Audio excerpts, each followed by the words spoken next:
Hi, welcome to Buffzone. My name is Kyle Ringo. This is Ryan Thorburn. We cover the University of Colorado Athletic Department for the Daily Camera newspaper. Today we're going to talk a little bit about why the Buffs keep folding up in close games and finding ways to lose. But first, Ryan, I think it's important to acknowledge that you beat me in fantasy football this week. What gives with that? I did. I think I dropped Tim Tebow and added Kyle Orton or something like that. But wow, anyway. You go right for the hot button issues, don't you? Yes. That's every good columnist does. All right, so the Buffs last week at home against Washington State find a way to lose in the last 5 minutes, up by 10 points, give up 2 long touchdown drives, lose 31-27. Ryan, you basically predicted that. You didn't necessarily predict how it would happen, but you predicted the Buffs would find a way to lose, and so I would imagine you weren't really shocked by the result. Well, I just felt like the Buffs at home against the lower half of the Pac-12 is going to be a fantastic game. CU plays pretty well at home. The Pac-12, I think, is deeper than it has been in recent years. Washington State, at least offensively, is going to have a good season, it looks like. Cal has always played well offensively. And, you know, if you didn't have a dog in the hunt, I think you got to be pretty excited with those first 2 games against Pac-12 opponents. They were both terrific games, and the Buffs found a way to lose, or rather the visiting team found a way to pull it out.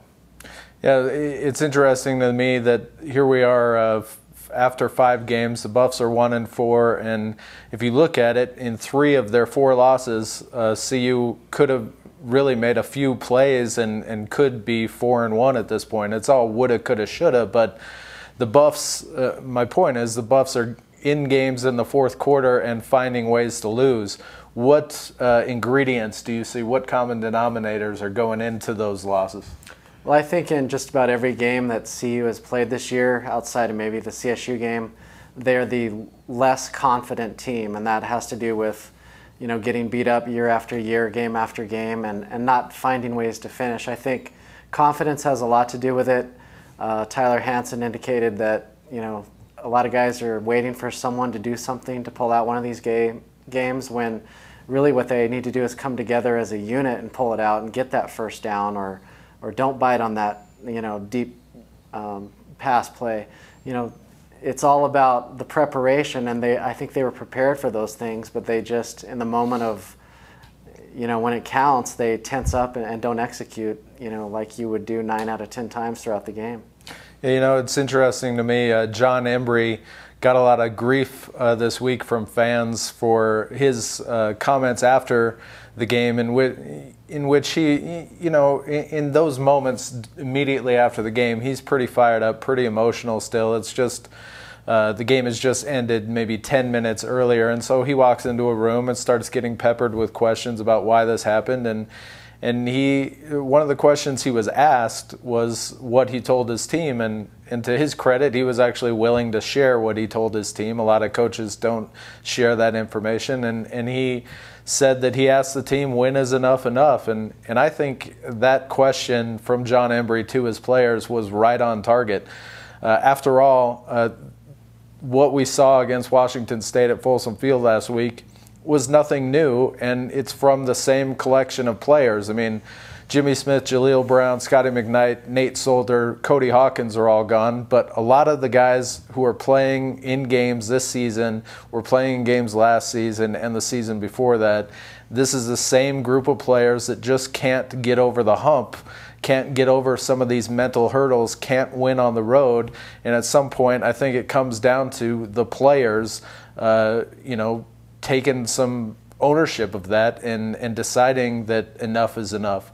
So I thought that was right on target. I didn't necessarily see that as John Embry, you know, throwing anybody under the bus. In fact, he was asked specific questions about situations involving specific players, and he refused really to go into detail about that so that he didn't throw guys under the bus. What were your thoughts with all of that? Yeah, I mean, the first question in the postgame was obviously what happened on that, you know, winning score for Washington State. His answer was, I'm not going to throw players under the bus. So then he's, getting criticized for throwing players under the bus when actually he never mentioned any players by name when he was getting emotional. He just said enough is enough. I've been here 5 games. I've had enough. If you've been here 5 years, I assume you've had enough. The players agree, we've had enough. I don't see what the controversy was.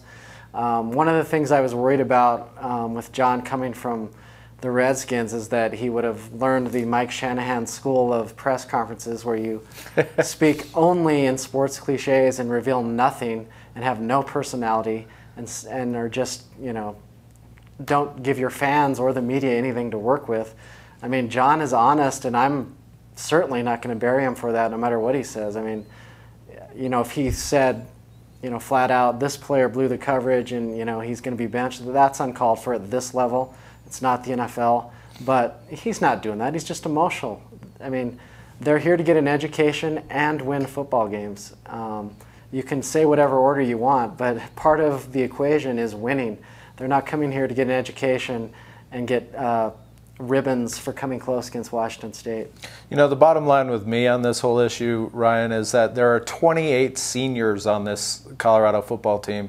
And in most cases, when you have a large senior class, you generally you generally have a team that gets over these sorts of things and thrives in situations like late game situations against Cal and Washington State, and doesn't find ways to lose. Teams with that many seniors generally find ways to win, and so at this point, I think it is on the players. Like I said earlier, this collection of players has to prove that their track record isn't the reality here. I mean, they've got to prove. You hear week in and week out quotes from players talking about how this is a good Colorado team. There are a lot of good players. There is a lot of talent here. But the results aren't proving that. And until the results do prove that, then I have to disagree with them. I don't think that they're backing up those quotes on the field every week. I've said it before. I think this group of players is mentally fragile. Yeah, and I think Dan Hawkins, when he first got here, he was all fire and brimstone and full of great quotes and happy to go in front of the cameras. His last 2 or 3 years were miserable because he didn't enjoy his relationship with the media. He thought the media was too hard on him. He really wasn't ready for this level of coverage or this size of a program, I don't think, from the way he handled it. Whereas John has promised to have more boring press conferences, unfortunately. But it's not because he has a bad relationship with the media. It's that, some CU fans think he crossed the line, and that hurts him as a CU alum, I think, a little bit, even though I don't think they are right in saying that. Yeah.